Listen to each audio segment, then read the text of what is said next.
So if you got our primary target 82 to 81.75, then this is where the trailers, if you have trailers, if you've got more than one contract, then obviously you're coming back in. We know this is support visibly. We can see that.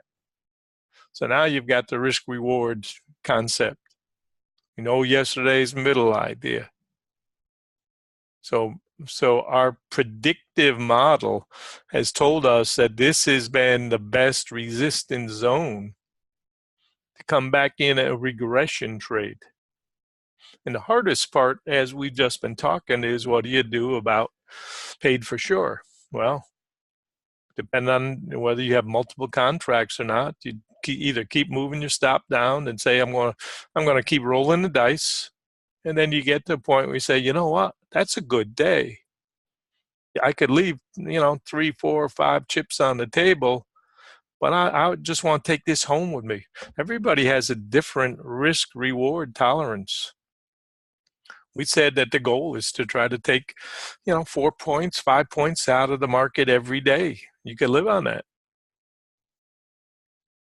We said today, morning after trend day, usually you would think of as buying and trying to go with the trend. But because of this outlier day, I said, maybe we'll get a small pullback. 83, 82 would be nice. Below that, hey, good fortune. So here we are with good fortune, and now the question is, how much do you want to press it? 79.5 should be a key target. And as such, now you're playing risk and reward. Maybe we can go lower, but maybe we're going to bleed back 3, 4 points before you get 1 or 2 more. That's always the challenge, which we call risk and reward, and that's the challenge in trading. And it's solved easily by having multiple contracts if your account size allows it. Because you can peel off something and then let something else run a little more. And then you try to stretch that double into a triple or home run and you get thrown out, Okay, you tried for too much. So according to our predictive model, this is a make sure you get paid area right in here. And the first sign of trouble for the longs, we said, would be inability to get back above yesterday's high. That's why we called that 92 resistance right here. We said, let's use 92 to come back this way and try to test support. Maybe we're going to shake out the longs first and then catch some late shorts. So the first part of that has happened. And this is a regression trade, a beauty. And NQ was one of the early leaders, as were some of the other indices.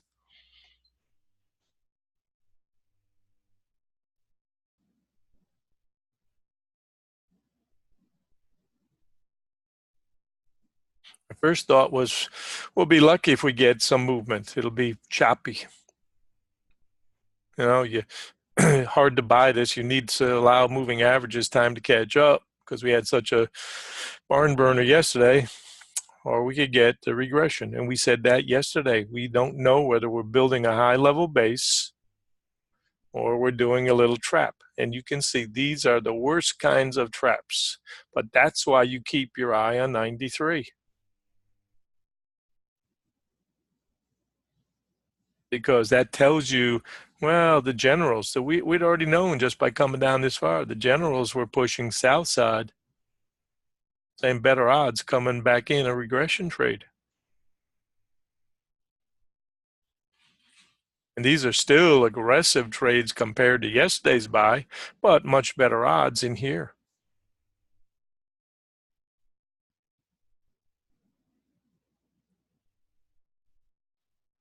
Scott, I hope that helps. That's a great question, and I'm glad you asked it. And if you're just learning and not trading at all, or using a simulator, then try to use a simulator about what your account size is or is going to be. Because it doesn't pay for you to pretend and use a, $100,000 contract, account size, if all you're going to have is 10 grand or 5 grand or 2,500. You've got to, because there's only so many contracts that, are reasonable to trade based on the size of your account. And if it's, you can comfortably trade 3 contracts, then fine. Okay, I'm going in 3, I'm going to average in a certain zone. I'm going to try to get a few points. Whoa, I got 3 points. Take something off, and you still got 2 more. I'm going to let it ride a little more. And then you get a nice swing, a directional move like this, and coming through all this fast up yesterday. And you say, okay, got enough. And you run and tell your wife, I can do this. That's a nice swing. Why wouldn't you capture? Somebody got that trade, most of it, and they're looking to capture those profits. And that's a sequence trader who says, hey, I got better odds now using a tight stop. Let me use a 2-point stop, like 78. See if I can get, bouncing back. We test where we came from. May not make a new high, but probably better odds now going that way. That's the way a day trader thinks. Swing traders saying, okay, I'm going to keep this, but I'm going to add in because I think we're coming all the way back down. That's the swing trader's dream. And somewhere in between there is the truth. And that's what day traders try to capitalize on. Quick, fast moves and take something out of it and get out of the way. Look for the next opportunity. Hope that makes sense to you guys. Anybody who is trying to buy, you are not trying to take out the high.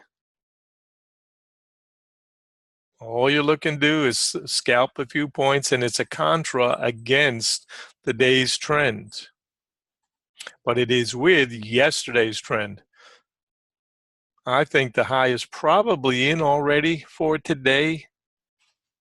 So the question is, how much of a bounce do we get, and do we get any subsequent retest? So remember where your overnight low was, back here at that 86 area. And that's definitely going to be that 86 to 87 is going to be a key area today. Already know that. And if you can grab 2 points here and there and do it a few times in a day, Zeke and I keep saying, if you get 2 to 3 reasonable trades a day and you're lucky enough to catch part of them, then we've done well.